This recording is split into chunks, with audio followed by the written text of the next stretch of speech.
long time, I've had a fascination with yeah, I'm gonna read all that.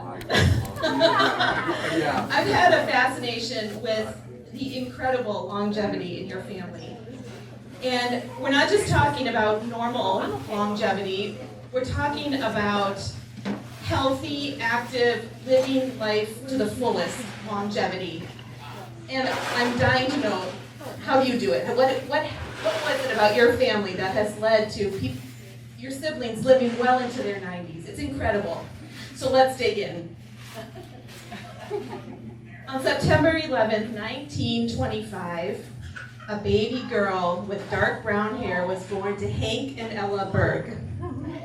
You were born on a small farm near Wanda, Minnesota. No electricity and no running water. The farm had been purchased with some money that your mother had received from her parents. But a few short years later, the Great Depression began and the farm was quickly lost. So your family moved into town and rented a house for $10 a month. Still no electricity or running water. Your father became the Wanda City employee, using his team of horses to maintain the town roads and haul away debris. And by now there were 8 mouths to feed. Mom, Dad, and 6 kids. Jaime, Irene, Lucille, you, Marcy, and Jerry. So your mother grew vegetables to feed the family, and we've talked a lot about how this probably was a big contributor to your family's longevity. You were essentially a micro-local vegetarian family. Your staple foods were sauerkraut and beans over and over and over. Except on Sundays when your family of 8 shared 3 pounds of ground beef that was purchased at 15 cents a pound, and a pie. And Christmas was another exception when the family had a goose for dinner. So your dad eventually began driving the school bus for the Wanda Public Schools, and the bus parked at your house, which made it possible to visit your grandfather or your grandmother Anna's house. The visits were conducted in German and broken English. Anna was your mother's mother, and sometimes she would stay at your house, which was really a treat because she was able to buy cheese and meat for the family. So despite being one of the poorer families in Wanda, your childhood was filled with fun and imagination. There were lots and lots of kids in Wanda, and everyone came out after dinner each night to play kitten ball until dark.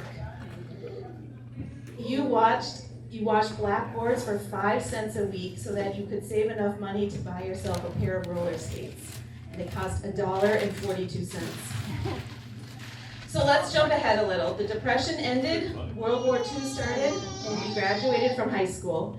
You went to work at an egg drying plant in Sleepy Eye, preparing dehydrated eggs for the American soldiers in Europe. Those were fun times. You rented a room in Sleepy Eye, and after work, you and your friend Betty would have dinner at a restaurant, you'd go to the movies, you'd go for walks, and on the weekends, you went to dances. So one weekend, a couple of young farmers carpooled to the dance. They had to carpool because of the gas rations. And the rest is history. You were married at Christ Lutheran in Wanda. There was a small reception at your parents' house, and the evening ended with a dance in Sanborn.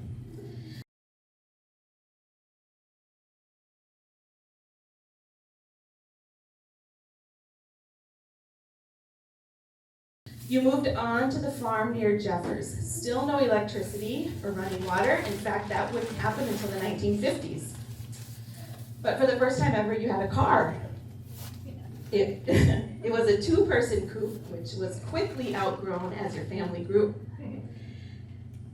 But your growing family didn't change your enjoyment for dancing or nice cars. And speaking of cars and dancing, let's talk about that time in January when you stopped on a way to the dance to buy some liquor. And one of those fancy electric windows, very cutting edge at the time, in the car got stuck in the down position. Remember, it was the middle of January, and it was a very chilly ride to the dance that evening. You were active in the Jeffers area with school activities, friends, and church. You had 3 wonderful kids that you launched into adulthood.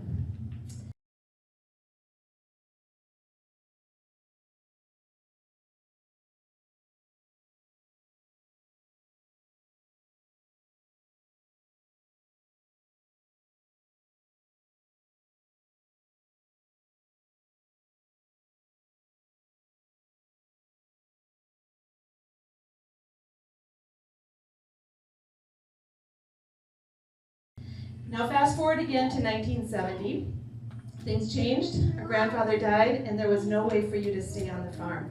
It was too far away and too much work to manage and run the farm yourself. So you came to Windham, where the best job prospects were. It was Thanksgiving time by that time, so you got a holiday job at Ann's clothing store in town and bought the house on 4th Street. So, Avenue. 4th Avenue. Yeah. Tom Lewis represented you in the probate court. He was a new attorney in Windham and needed a secretary.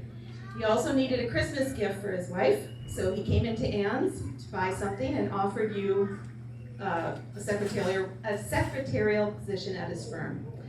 He bought you an electric typewriter to brush up on your typing skills, and then early in 1971, after your final probate hearing, you had lunch and started to work at Tom's firm that afternoon. Around the same time, Shirley Flaskegard also lost her husband. You knew each other casually, but you reconnected when you ended up working in the same building. You would meet in the building's shared conference room for coffee breaks, and a long-lasting friendship was born.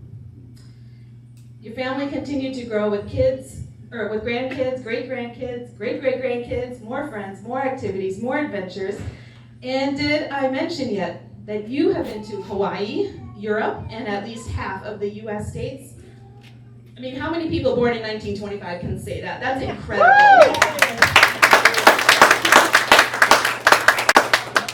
So what have we learned?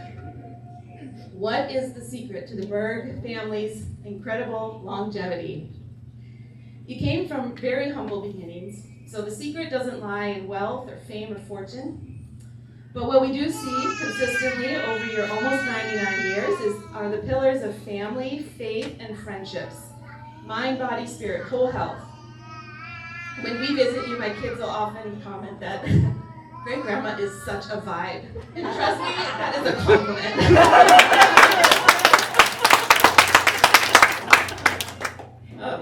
Can always count on a meaningful conversation. You show up, you care for yourself, and you care for others.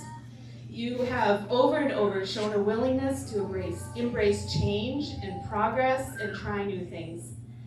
And an impeccable sense of style. Yes. So Grandma, cheers to you in your enviable longevity. You have set a really high bar for the rest of us.